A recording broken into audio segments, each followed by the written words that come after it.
Hello everybody guys, it's me Brujeria, and today for my first video ever about Black Descent Online, we are going to talk about the horse breeding system. It's also the first time I show my face. My fucking face. But let's get started. Woo! Of course, to start your breedings you will need two horses, a male and a female. All the horses you will find in the game will be divided in tiers. What does a tier is? Well, the tier is nothing else than the quality of your horse. Starting from a tier 1, that is the lowest, until the tier 8, that is the best tier you will find at the moment in the game. For any tier, the horses will have basic stats: velocity, acceleration, agility and brake.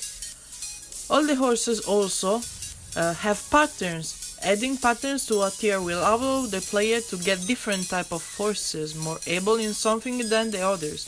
For example, if we take a look at the tier 8 full white horse, he is the fastest actually in the game, but is not as fast as agile compared to other tier 8 horse.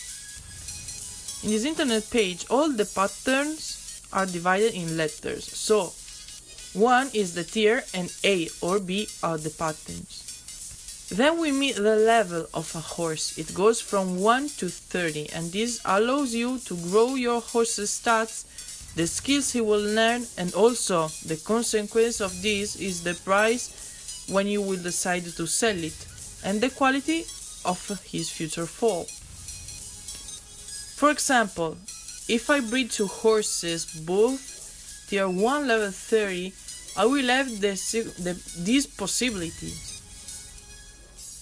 Otherwise, if I breed two horses tier 1 level 15, for example, I will have other kind of stats.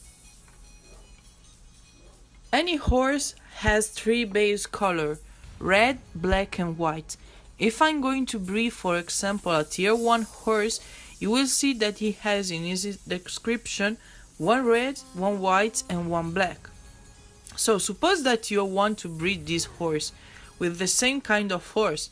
You can see what kind of patterns you have. Just check horse patterns like I'm doing, and you will see all the possible color combinations you can have with this tier and these starting patterns.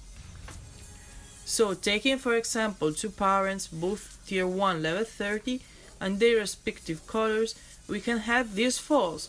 For example, if I get a tier 4 horse from this breeding, I will have this kind of colors.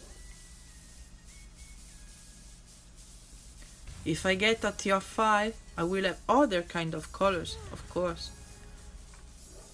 And if I'm lucky and I get a tier 6, I will have other kind of colors.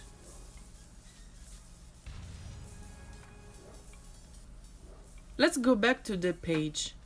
We also find that what that is of course that is when your horse dies for any reason, and you find in your stable where you check the offspring of your horse, you see dead count 1, for example.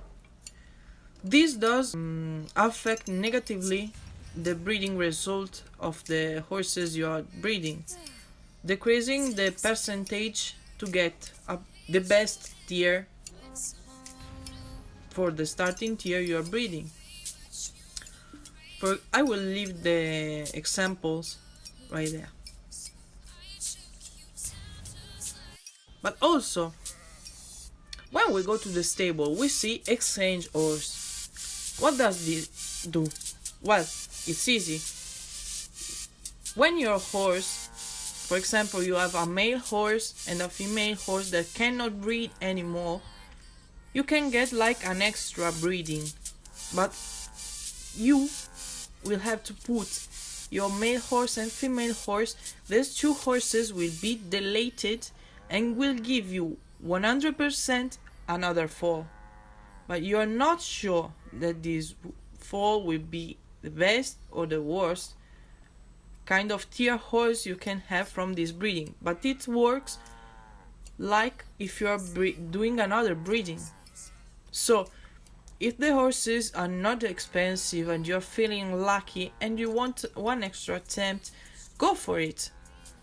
But if you're not so lucky, you prefer to get money from your horses, then sell them at horse stable. Personally, I recommend you to try. It's just because it's one click and you anyway get a good tier horse.